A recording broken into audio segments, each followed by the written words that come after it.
ลูกกิ่งเขาก็มีชมพู่เขาก็มีแม่ชมพู่เป็นดีท็อกหนังหัวเนี่ยเจลวันของดีราคาถึง100 กว่าบาทสิ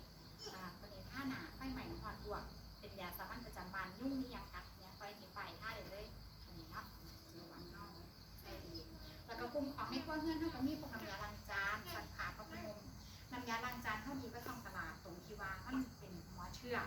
ผสมน้ำใน6 ถึง 8 ตุ่มถ้าผู้ใดเจือจางมักประหยัดอ่ะหอมของหมักเลยขั้วใดที่ขั้วเงี้ยนใดที่แบบขั้วน้อยก็ได้มีคนหลายมาปุ่นด้วยกันนะ คนใช้น้ำละลาใส่จนลืมข้าวเป็นหัวเสือ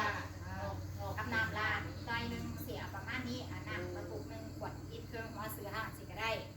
ให้มันเป็นสีเขียวอ่อนนะคะเบิ่งว่ามันมีฟองไหลเข้ากันแล้วแต่สิผสมเข้มข้นหรือบ่เข้มข้นสรรพคุณบางทีแม่ล้างรถล้างหน้าอาบน้ำถูขาถูพื้น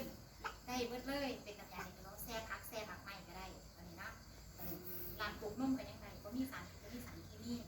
ก็นี่เป็นน้ำยาซักผ้าเป็นน้ำยาปรับผ้านุ่มน้ำยาซักผ้าจะไม่สีผักตกใส่กันแล้วก็เวลาหนาวบนสีผักก็มีกินผักเวลาหอยเขาแขวนไว้จริงนะคะน้ำยาลีขาน้ำยาเราเป็นภาษาอังกฤษขาเรียบเร็วประหยัดไฟประหยัดแห้งเอาเนาะแล้วก็ปุ๋ยเขามี2 ตัวปุ๋ยในซอยให้เยอะกับเกษตรกรค่ะลดต้นทุนแล้วก็เพิ่มผลผลิตสีเขียวเร่งต้นเร่งใบสีเหลืองเร่งหมากเร่งผลนะคะเนาะส่วนแผนการตลาดของเราเฮ็ดง่ายๆแค่3 ข้อแผนการตลาดเท่านั้นสินค้าดีว่ามันคงหล่อที่ไหนเลยท่านมงเราก็ขาดแน่หมดอ่ะทานทับยังมีก้อนจะได้แท้บ่